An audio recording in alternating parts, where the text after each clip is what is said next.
నీకు బంధనలు లేవు, నిన్నెవరూ బంధించలేదు. నీవు స్వేచ్ఛాపరుడివి. నీవు స్వతంత్ర రూపుడివై ఉన్నావు. నీవు స్వతంత్రుడివి, ఆత్మస్వరూపుడివి, స్వతంత్రుడివి. బంధవిముక్తుణ్ణి చేయడానికి నీకు బంధాలు లేవు. ఇది గుర్తుంచుకో. నీవు స్వతంత్ర రూపానివి, నీవు ఆత్మస్వరూపుడివి. నీవు బంధీకృతంగా లేవు.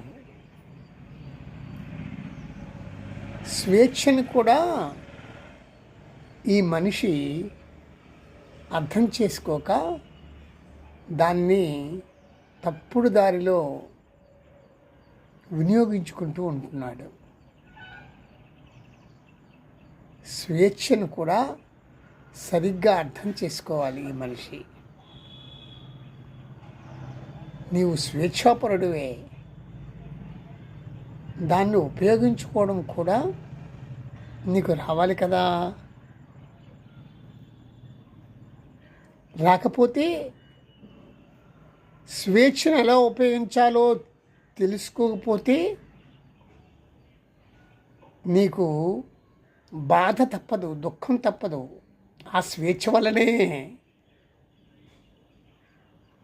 స్వేచ్ఛను ఎలా ఉపయోగించుకోవాలో తెలుసుకోకపోతే నీకు బాధ, దుఃఖం, మనోవ్యధ మిగులుతాయి.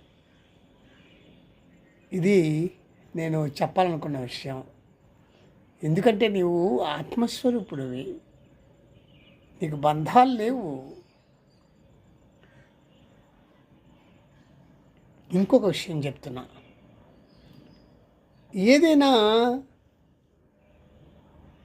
ఒక కర్మ చేసినప్పుడు గెలవాలి, సాధించాలి అనే ఆరాటం ఉండకూడదు. ఆటోమేటిక్గా దాని ప్రక్కన ఒక విషయం ఉంటుంది. ఏమిటది? ఓడిపోతానేమో అనే భయం కూడా ఏర్పడుతుంది.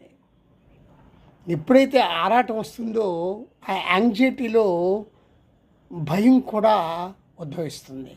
కాబట్టి వీటి వల్ల నీ కర్మ చక్కగా నువ్వు సంతృప్తిగా చేయలేవు. అందుచేతనే భగవద్గీతలో కర్మ ఫలితాన్ని విస్మరించు, కర్మ చేయటం నీ విధి అని చెప్పారు. అప్పుడే నీకు మంచి ఫలితం నీకు వస్తుంది.